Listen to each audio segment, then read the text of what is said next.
Reporting from Arkham Asylum, this is Gotham Rogues. In this video we take a look at the underrated rogue, Chemo.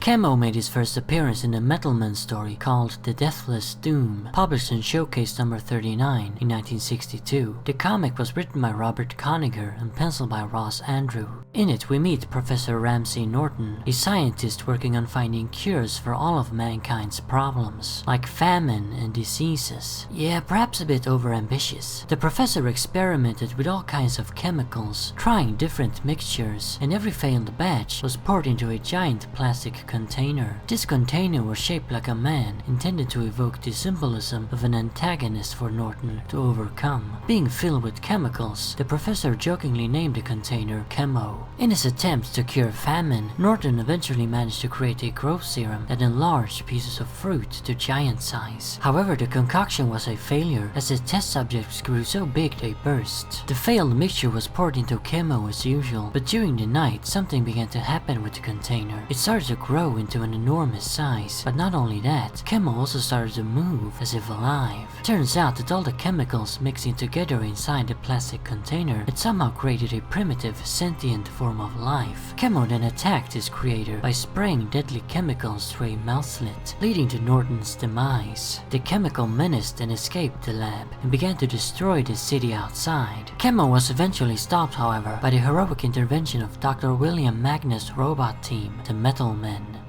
The chemical menace continued to appear in the Metal Men's own comic throughout the 1960s and 70s, becoming their arch nemesis. Their series was cancelled in 1978 though, but the team appeared later that year in an issue of DC Comics Presents, Superman's answer to Batman's Brave and the Bold. In the comic, Chemo has returned and is under the mental control of the villain known as IQ. This time it takes the combined efforts of the Metal Men and the Man of Steel to defeat the chemical menace. After this story, Chemo continued to appear in Superman comics throughout the 1980s, becoming a thorn in the Man of Steel's side as well. The villain also showed up in the classic world-changing arc Crisis on Infinite Earths. The last big appearance Chemo did during this era was in Action Comics 590, published in 1987, making this his first post-crisis story. In this tale, the villain bonds with genetic samples from Superman, giving him both the shape and powers of the Man of Steel. Despite his massive power-up, Chemo was again defeated by the combined efforts of Superman and the Metal Men.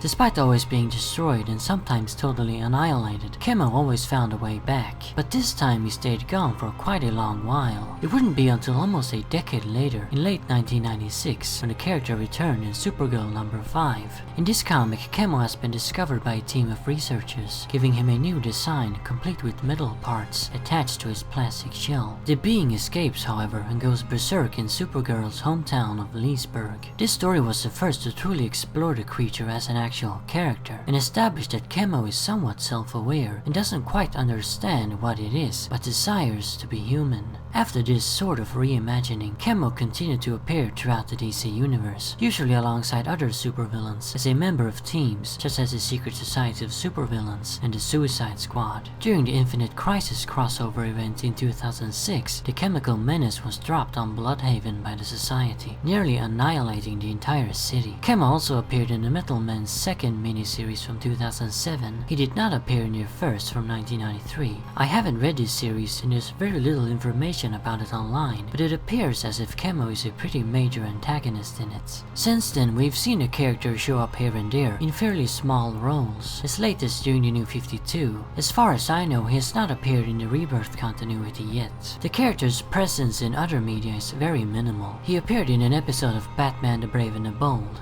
Naturally. Chemo also showed up in one of the Batman Unlimited movies, alongside a slew of other rogues.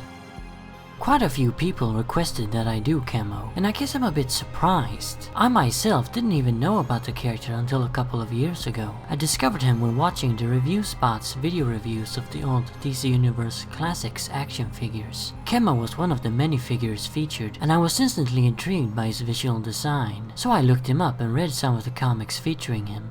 At the surface, Chemo seems like a pretty simple character, and that's how he's often portrayed. These days especially, Chemo is mainly just used as a big brute, being controlled by other more intelligent villains. But if you look closer at him, I think there are some very fascinating aspects to Chemo. First up, the concept is great. A mixture of chemicals inside a humanoid shape coming to life. That leads to several questions, like just what kind of life is this? How alive is it? How self-aware is it? There are some very fascinating stories that could be told about Chemo's state of being, and he could actually be portrayed as a pretty tragic creature. It's a shame that Alan Moore never wrote a Chemo story back in the 80s. That probably would have been awesome, because he was always great with these kinds of concepts. The Supergirl issue that reintroduced the villain did explore some of these ideas, and out of the Chemo stories that I've read, he certainly is the best. So if you haven't read anything with him but want to, that's the one I recommend. However, it is fairly short, and deals with many other characters and plot points as well.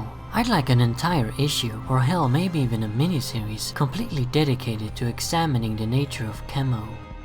I think that Chemo kinda suffers from the same problem that our previous underrated rogue, Cronus, does. They're both arch enemies of heroes that are pretty underrated as well. They usually don't even have their own solo books, so how is the villain ever going to get to truly shine when not even the main protagonist does? These rogues seem to just end up as go-to members of various villain groups, filling out the ranks of the Injustice Gang or the Secret Society of Supervillains or whatever. Both Chemo and Cronus have been subjected to this over the years. It's a shame that great characters like these remain kinda unexplored because of this. The Metal Men are never going to get big, obviously. So in Chemo's case, I think that what you could do is make him a full-on Superman rogue instead. He does have a very long history of battling the Man of Steel, almost as much as a Metal Man, so it would be pretty appropriate. This way there would be more opportunities to do some great Chemo stories. Now, it would be a real shame to rob the Metal Men of their arch nemesis and only real proper rogue, besides the Missile Men that is, but they appear even less than Chemo. So yeah, I'm not entirely sure if I would want to see this done.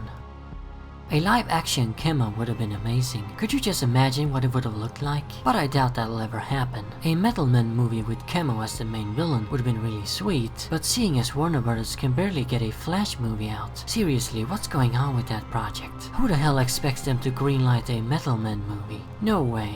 If it was Marvel, it probably would have happened already.